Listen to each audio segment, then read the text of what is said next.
That's not in my presentation.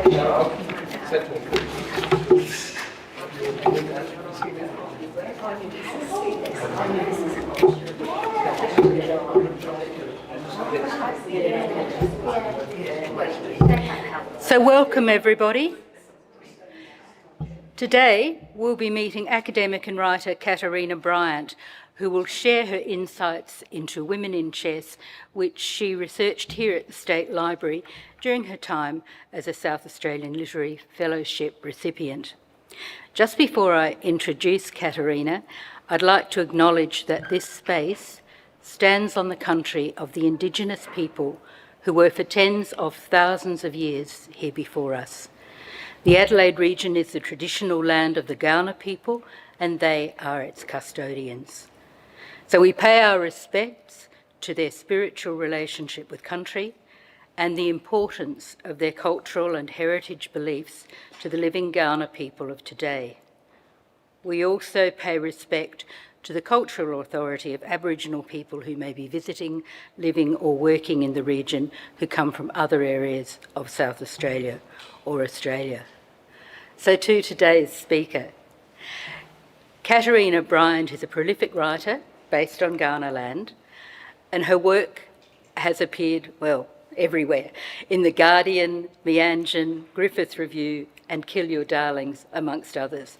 Her essays have been shortlisted for the 2016 Scribe Non-Fiction Prize for Young Writers, the 2018 Feminazi Memoir Prize, the 2019 The Lifted Brow and Non-Fiction Lab Prize for Experimental Non-Fiction, the 2022 Hardy Grant and RMIT Spark Prize, and that's just beginning.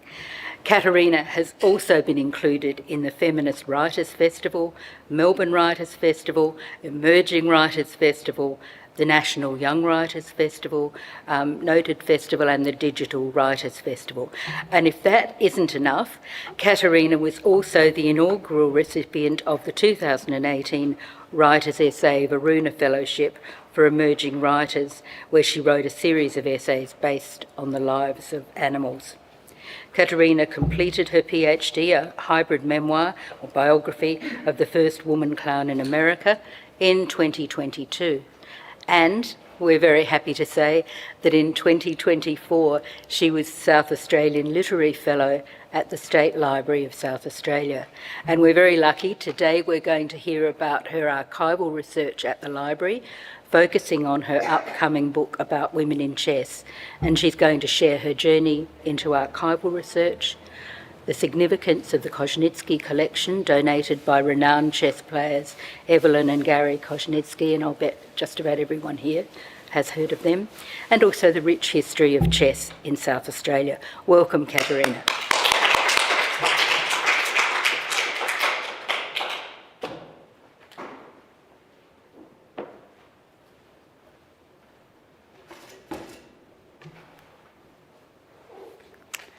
Thank you for that very kind introduction, and thank you so much for taking the time to attend today, particularly on such a hot day too.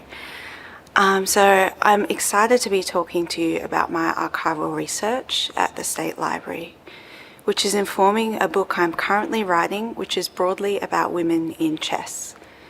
So today I will be discussing my journey into archival research as a whole, my use of the Koznitsky collection here at the State Library and donated by Evelyn and Gary Koznitsky, as well as the rich history of chess in South Australia and beyond. I'm most excited to share the visual elements I've come across, the photos and film clips that show how people have interacted with chess over the years.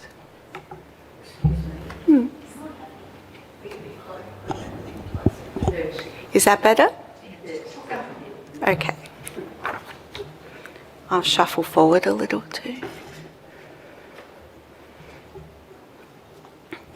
So, for some context about myself, I'm a writer and I also work as an academic at UniSA, teaching creative and professional writing. As an academic, my research spans memoir writing, speculative biography, disability and archival research, specifically the archival traces of women. As a writer, I like to think about daily life and routine, embodiment and identity. My first book, Hysteria, a memoir of illness, strength and women's stories throughout history, was published in 2020. It was about the experience of women throughout time who have been seen as experiencing hysteria, while also discussing my own lived experience of illness. And perhaps most importantly, I am a hobbyist chess player. I have a long history of playing chess, starting when I learnt the game at 5 years old. So chess has always been a presence in my life, but it is only in recent years where I've thought beyond the game itself, but wondered about the people and the history of the game. So for my work in progress book about chess, I found myself blending all of these identities. So I came to archival research by accident. It started in 2016, where I spent a semester studying creative writing at Pacific University in Oregon. One day we were taken to the Oregon Historical Society to look around and find inspiration. Most students had ties to Oregon and looked for familial connections. I had no connection to the US, no family to look up, and so I started looking through drawers labelled with words that took my fancy. I stumbled upon the circus drawer and found this image that is on this slide. I was immediately taken by this photo. It was the only image I found of a woman dressed in baggy clown silks, rather than the more alluring acrobatic costumes with their revealing cuts and adornment in sequins. Beneath the image there was a caption, Mrs. Harry LaPearl, with no additional information and lacking any reference to her first name. It took me another few days of researching to find out that she is Loretta. I didn't know it in 2016, but this was the start of a love of the archives and what became my PhD, writing the biography of the first woman clown in America, Loretta LaPearl. Searching for Loretta was not easy. This image is the first of the few archival traces I found of her. Her husband and her family were much easier to find. Despite living a life that I believe was subversive and politically important, Loretta was unknown and little of her circus achievements documented. The brief text under her photo was representative of the minimal archival material available on her life before or after clowning. She was only clearly documented for the duration of her marriage with Harry LaPearl, which was 1990 or 20 to 1946.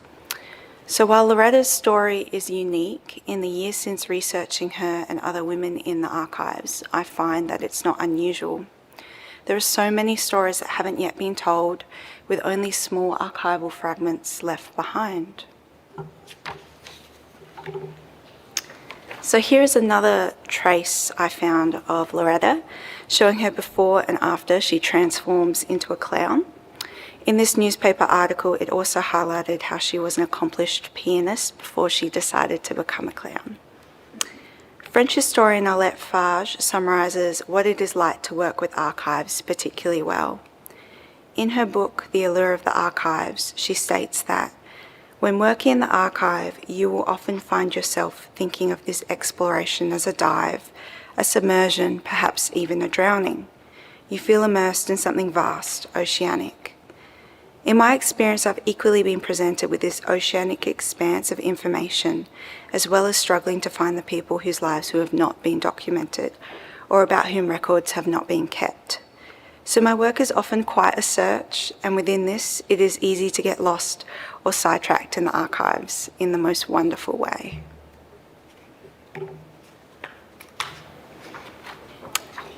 And this reminds me of the idea of the Tetris effect, which is particularly relevant to bring up before we start exploring the world of chess. Jeffrey Goldsmith wrote for Wired about his experience with Tetris and the Tetris effect, writing, "No home was sweet without a Game Boy in 1990. That year I stayed for a week with a friend in Tokyo and Tetris enslaved my brain. At night, geometric shapes fell in the darkness as I lay on a loaned tatami floor space. Days I sat on a lavender suede sofa and played Tetris furiously During rare jaunts from the house, I visually fit cars and trees and people together. So while writing and researching the world of chess and playing chess, the Tetris effect is definitely known to me. And while thinking about the Tetris effect, I've also been particularly inspired by how chess and a person's obsession with chess to the point it changes their worldview is presented in fiction. Simply put, how the Tetris effect takes shapes for those into chess.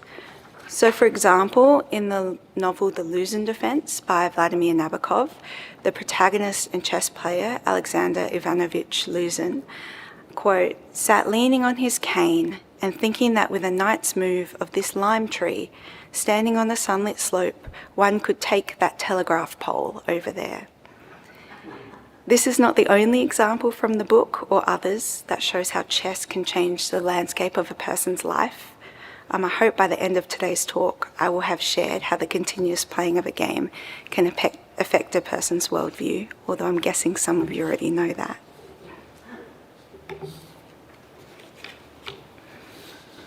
So what was chess like? I thought I would begin the discussion of chess in South Australia and beyond by painting a picture of what chess was like.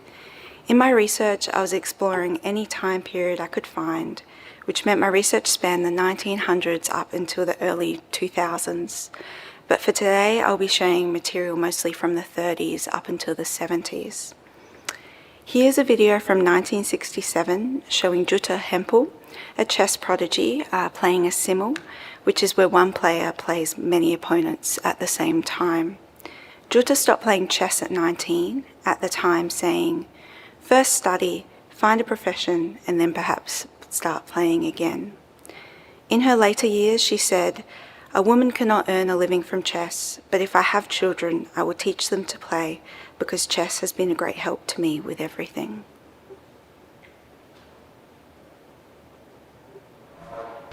One little girl, Jutta Hempel, has just become the foremost citizen of Flensburg, North Germany. Quite an achievement for a 6-year-old. As fond of outdoor games as any child, she has an extraordinary brain. At chess, she took on 12 males simultaneously, beat 9, drew with 1, and only lost against 2. Child prodigies do crop up in chess now and again, but in Germany this is the first girl. Jutta learned the game when she was 4. After 2 years' experience, and it's experience that counts in this game, she can sweep most opponents off the board. These men wouldn't have believed it if it hadn't happened to them.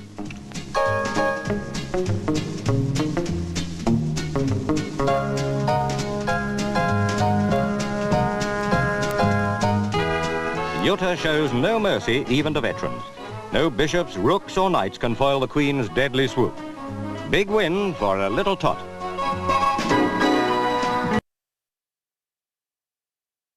And I have a video of another simul from the same year, 1967, but in Australia, showing a visiting chess champion play at a Big W in Warrawong.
One little girl, given a handful, has just been...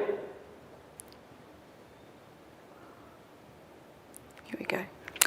And this next clip shows the 1936 Chess Olympia, which was held in Munich. It begins with a sign in German stating, "Munich greets the chess masters of the world." I chose to share it today because of the spectacle and celebration of chess.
And another chess championship, again in 1967 and in Wollongong. Lower your expectations for this one after the last one. This is the Illawarra Junior Chess Championship. The footage takes place in a department store, which was a common setting for chess tournaments in Australia at this time.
So to zero in on South Australia, here are some newspaper materials I came across. Pictured on the left here with the title Battle of the Sexes is the Australian Junior Chess Championship held at the University of Adelaide in 1960. I've also put up an advertisement by John Martins from around the same time promoting a hobbies exhibition in the Magic Cave district where lightning chess and table tennis demonstrations were to be given. The article encourages children and families to come along.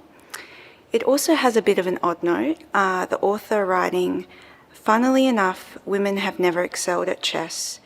It has been remarked that no woman has ever learnt chess except to capture a chess player, brackets male." So I bring this up as many comments like this are peppered throughout the material I've read and remain consistent from the earliest newspaper articles in the 40s up to the 90s and then beyond. So while it might seem a little late for me to critique an article from the 60s, I do so because I think it shows an overall context and one that continues today a mix between moving forward and chess being a space for women, as well as one that is hostile for women.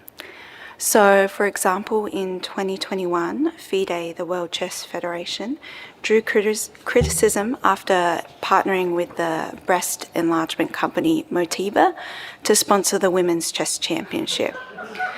But to add complexity to this, the agreement was the single largest corporate sponsorship ever signed, specifically for women in chess.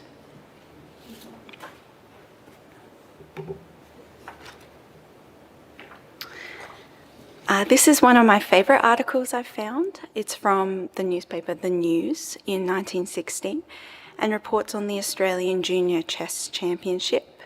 Pictured is Gillian Burnett, who at the time was 16. The newspaper article says that Gillian, quote, found that a cigarette and bottle of milk helped her to concentrate. And if you look carefully at this image, Gillian is definitely holding onto her cigarette and bottle of milk. Gillian learnt chess at 14, played in multiple championships and was runner-up in the 1960 Australian Girls' Championship. Smoking and chess was not an uncommon pairing. An article discussing Gary Koznitsky playing at a tournament stated, quote, 1 hour and 30 minutes after the start of the game, Mr. Koznitsky won his first game. By this time, many boards were becoming empty, ashtrays were getting full, and the men were concentrating deeply. So this gives an idea of atmosphere, one that was a lot more smoke-filled than the chess clubs of today. And to focus more on women and chess, here's an article from the Sydney Morning Herald, September 9th, 1947. The article is titled, Women Invade the Chess World. Here, Gary Koznitsky is interviewed and says that at the Chess Academy in Sydney at the time, more women were enrolled than men. Player Kathleen Court talks about her own motivation for playing chess. She says, for a businesswoman like me, chess is a marvellous relaxation. I refuse to talk shop at home as many men do. I turn to chess and it takes my mind off everything. My favourite insight from Kathleen is the quote, chess is a battle, and after all, women take part in the battle of life, so why not play chess? She continues, besides, we women chess players feel quite proud to learn that we can play this game that has so long been classed as much too complex for the mere female. The article then moves on to chess couples who have met through the game, including the Koznitskys. The writer then states, faced with the prospect of becoming chess widows, more and more prudent women are choosing to learn the game and thus become chess wives. So while the comment doesn't actually align with the first half of the article, which discussed women and girls who have come to chess out of their own interest, it does loosely relate to a point later made by Evelyn. So Evelyn made the comment in an interview that married women were increasingly taking up chess alongside their husbands, who learnt chess while serving in the war. This seems to be one of the times where chess reached a rapid increase in popularity. Another was the widespread use of the internet, meaning people could play and learn online. Most recently was the release of Netflix's The Queen's Gambit during COVID, which caused a surge in interest in chess. The series The Queen's Gambit, based on the book by Walter Turvis, was released in 2020 and became Netflix's most watched scripted miniseries. In November 2020, Chess.com reported 3.1 million daily players. 6 months earlier, this was 1.3 million. The combination of the popularity of The Queen's Gambit, the stay-at-home requirements brought about by COVID, and the influx of chess professionals teaching and streaming chess online because they could no longer travel to tournaments brought about a massive boost to chess. One chessboard company said in late 2020 that their sales were up 1,000%. So in addition to bringing about an interest in chess, the Queen's Gambit was also unique in that chess players were impressed by its accuracy. The mini-series had a chess professional on set that made sure all the positions shown were not only correct, but interesting. And the Queen's Gambit is a really interesting example of the portrayal of women in chess too, and I'll expand on this later.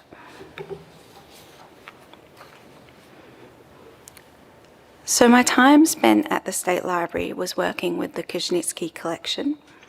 This collection holds 405 chess magazines and books with material spanning over 15 languages.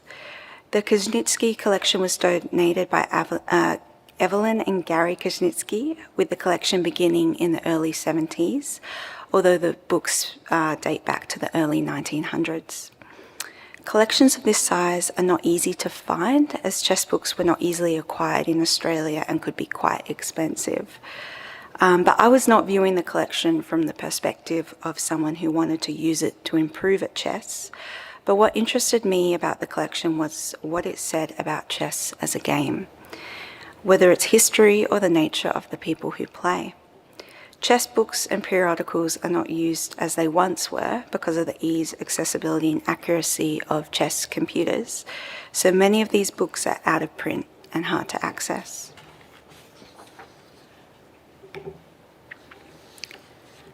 I also approached this collection due to an interest in the Kuznetskys, who contributed greatly to the chess culture and administration in South Australia.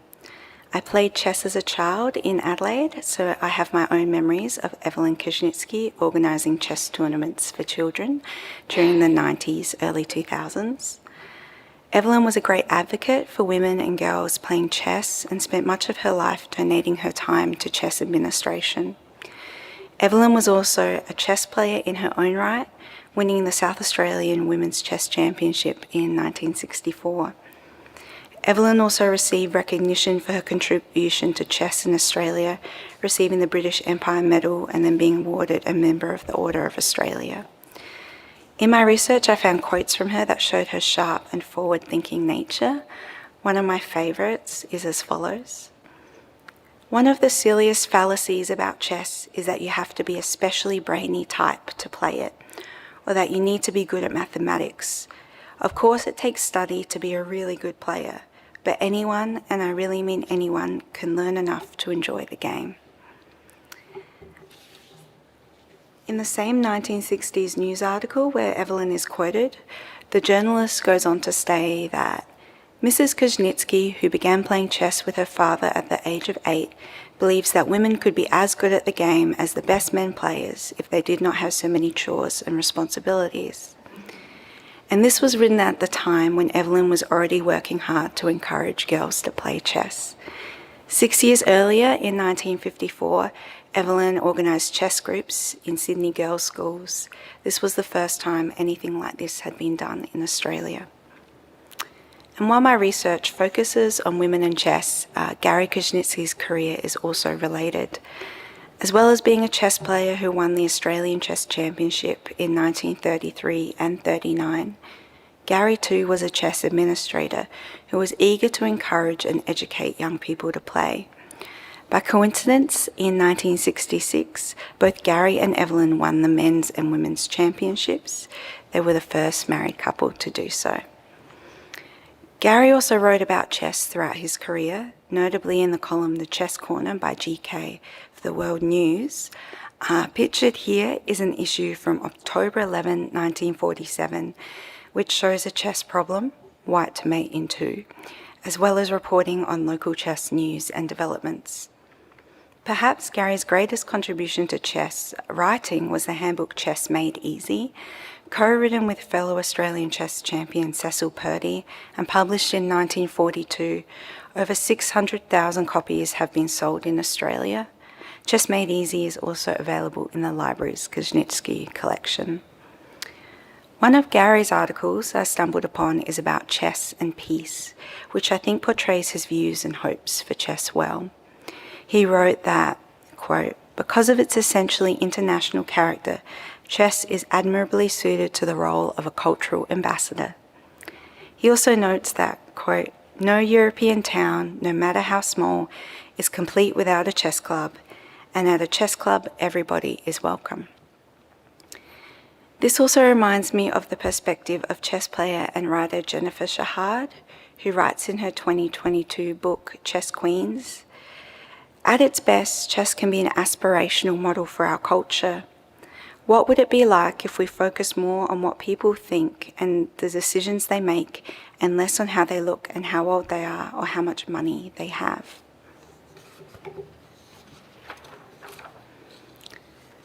So now I'd like to focus on the Kuzhnitsky collection and share some of the insights gained through reading through parts of the collection. Pictured here are some of the books I came across. I may be biased, but I think antique and vintage chess books are particularly beautiful.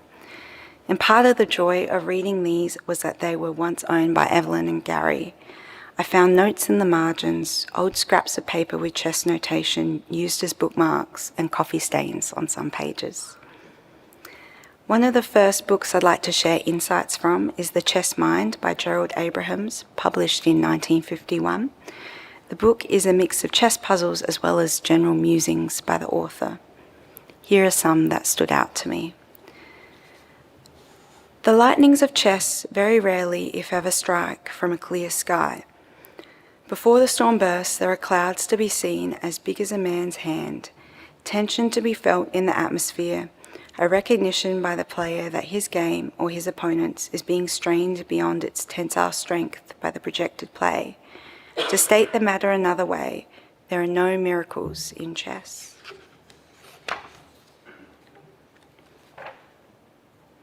Another gem.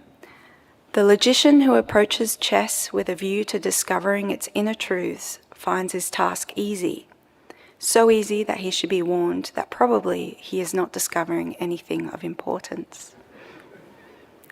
And finally, the chess player must always aim at emancipation from anything that suggests routine.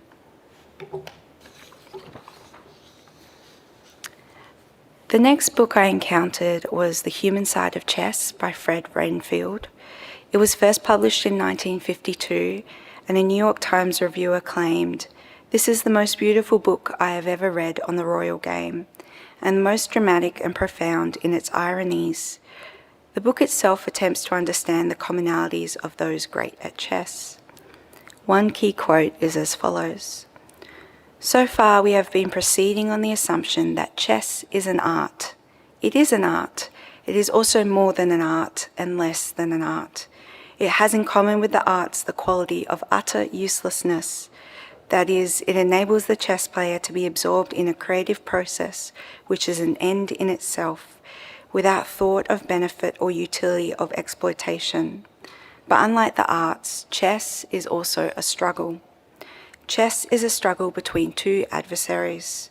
Chess calls for the creative contemplative spirit which distinguishes the artist, but it also requires the instinct of a killer, a man of unbridled aggressive instincts, one who is inflexible in his desire to crush the opponent, one who is resourceful in the face of danger, who can conduct a war on many fronts, who can bide his time when the opportunity for the final deadly thrust is postponed."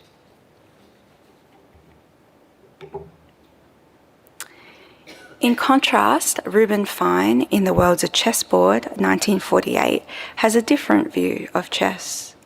Rather than art or struggle, he claims loving chess is an illness called xylothism. It is very strange that this malady, now existent for several centuries, should have received no attention from the medical profession. Such a curious affection has certainly deserved scientific observation and record, and this negligence on the part of my colleagues I now propose to remedy by describing as accurately as possible its incidence, its symptoms, and its clinical course. Fine notes that the earliest symptom is observed as a tendency on the part of the patient to foregather with some fellow sufferer and with him to sit in a hunched position for hours at a time, in almost silence and without uttering a word or engaging in any useful or entertaining conversation, and with eyes completely glued to one spot. Fine finishes his description of xylothism with the comment that a symptom common to all xylothists is the distorted belief that their disease is the disease. This marked mental myopia results in the comforting concept that the whole generality of mankind need only be divided into two parts, those who have it and those who don't. And finally, Poems and Chess Problems, written by John Augustus Miles and first published in 1882, takes a completely different view of chess.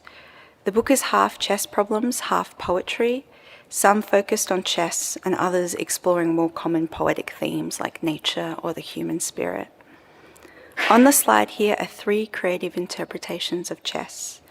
On the left is a poem called The Retrospect, A Knight's Tour, where a grid of 8 by 8, like a chessboard, has a series of words so the poem can be read multiple ways, much like the way chess games have multiple lines. In the center is a chess puzzle paired with a poem that reads, "One day he so well played the white, that black's game was in sorry plight. And now cries Charles, grow thus and see, there is a pretty mate in 3. And the poem on the right, titled The Caliph's Dream, an Anagrammatic Rhapsody, is less focused on chess than the people who play it. The author notes that in the following 89 lines are to be found the names of 120 chess players and problematists. So I find this work particularly valuable as it shows the history of people both enamored with chess and the experimental use of language. It cuts against the stereotype that chess pairs with math and not literature. And to finish up, I wanted to discuss the reason behind my research and what I hope to achieve.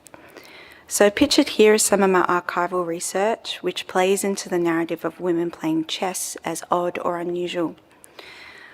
As I mentioned before, this was quite a common occurrence for me to find.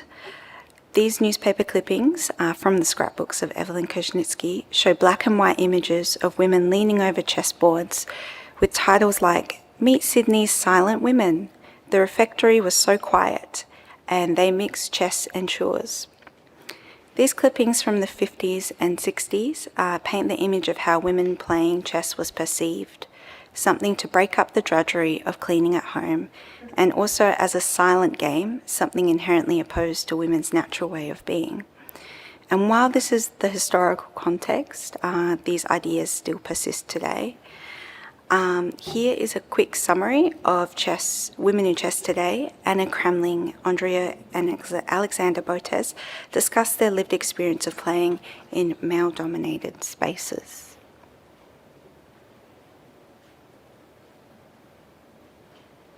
When you're saying there's these challenges, a lot of times in any place where you're a minority, you're gonna feel a little bit different. And I know growing up, I would play a lot of chess tournaments, and there would be maybe 200 people, and there would be 4 or 5 women, and me and my mom were 2 of those.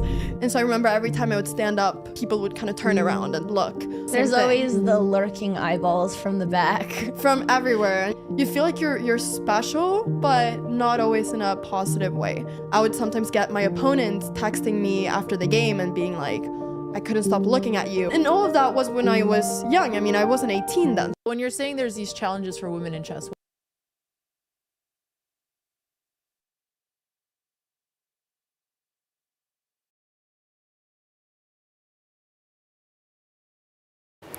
So thinking of this, I return to the Queen's Gambit, which is arguably the most famous story of a woman chess player, fictional story. The miniseries had a chess professional on set, so the game was portrayed accurately, but unfortunately for a show that was about a woman playing in a male-dominated game like chess, they chose former world champion Garry Kasparov, who in 1989 said, "Well, in the past, I've said there is real chess and women's chess. Some people don't like to hear this, but chess does not fit women properly. It's a fight, you know, a big fight. It's not for women. Sorry, she's helpless if she has men's opposition. I think this is very simple logic. It is the logic of a fighter, a professional fighter. Women are weaker fighters." Kasparov later changed his opinion, which Grandmaster Judith Polgar, when speaking to The Guardian, says, "Garry Kasparov also said some things because he grew up in that kind of environment. But when I came into the picture and I was torturing Garry at the board, little by little he transformed his vision." So this is what I'm saying. Many people think that People or the community cannot change, but it is possible. And while it's great to see people change, Kasparov had this role on the series instead of a woman chess player. While The Queen's Gambit is a fantastic story of a woman dominating in chess, The Queen's Gambit itself was written and produced by men. So to me, it is clear, even though women's stories in chess exist and have done so for decades, they have always been shaped by men. So this is the context where I've decided to begin my research. I wish to change that women's chess stories have historically been mediated by men. I want to contribute to the emerging field of women writing about chess, and so I've begun writing my own story based on this research. I also wanted to touch on the many women and girls playing and advocating in chess today. Chess player and writer Jennifer Shahard has been writing about her own and other women and girls' experiences in tournaments. In her 2022 book, Chess Queens, she writes, "There is still plenty to be mad about in chess, from the relentless sexualization of female players to discourse racing trans and non-binary identities. Shallow questions about women's supposed inferiority persist, while systemic issues like childcare, racism, and safety are minimized." On top of her written work, Jennifer, in collaboration with Daniel Miram, also created this art piece in protest of some of the issues in chess culture. So it is called Not Particularly Beautiful. The chessboard has white squares with calligraphy of insults directed at elite women chess players. The center square, "She is not particularly beautiful at all," was an online comment made about Jennifer Shahard. The chessboard was inspired by a similar concept by French writer and critic Gratien Dupont.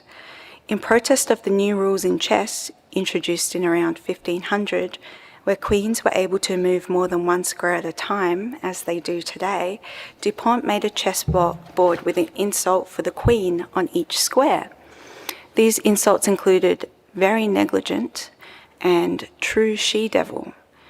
Jennifer Shahard has pointed out that these comments are eerily similar to insults towards women chess players today, and thus was the inspiration for her making her own chessboard to bring this to light. And as well as critiquing the state of chess in Chess Queens, Jennifer also writes about the power and positive influence of chess in seeking equality. Connecting with people, this is a quote, "Connecting with people of all different backgrounds, ages and genders over the chessboard reminded me that while a few games of chess could tell us which player was better, in life nobody was better than me and nobody was worse than me. As the Italian proverb goes, at the end of the game, the king and the pawn go into the same box." And my favorite quote from her shows that there is hope for the future. She writes, "I believe chess is a gateway for women into other fields where we're underrepresented. When I started playing poker seriously, I was often the only female at the table. I preferred to see other women, but I also knew I could handle being the only one. Chess, like poker, is all about making decisions over and over again, even when uncertain, even when pressed for time. I believe in the power of women and gender minorities to make those choices on and off the board, and the importance of cultivating and celebrating those decisions." And to end on a positive note, I wanted to share this video of women and girls sharing their thoughts on what a woman's style of chess is.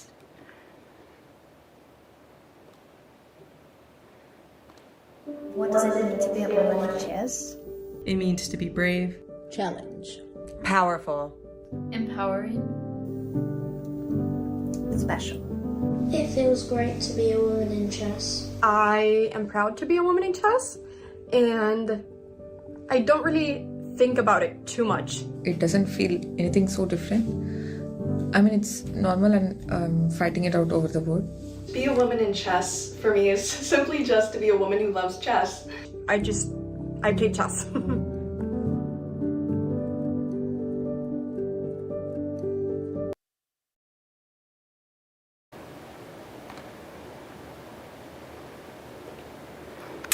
And that's all from me. Thank you so much for your time. We do have a little bit of time if anyone wants to ask questions. Yeah, I'll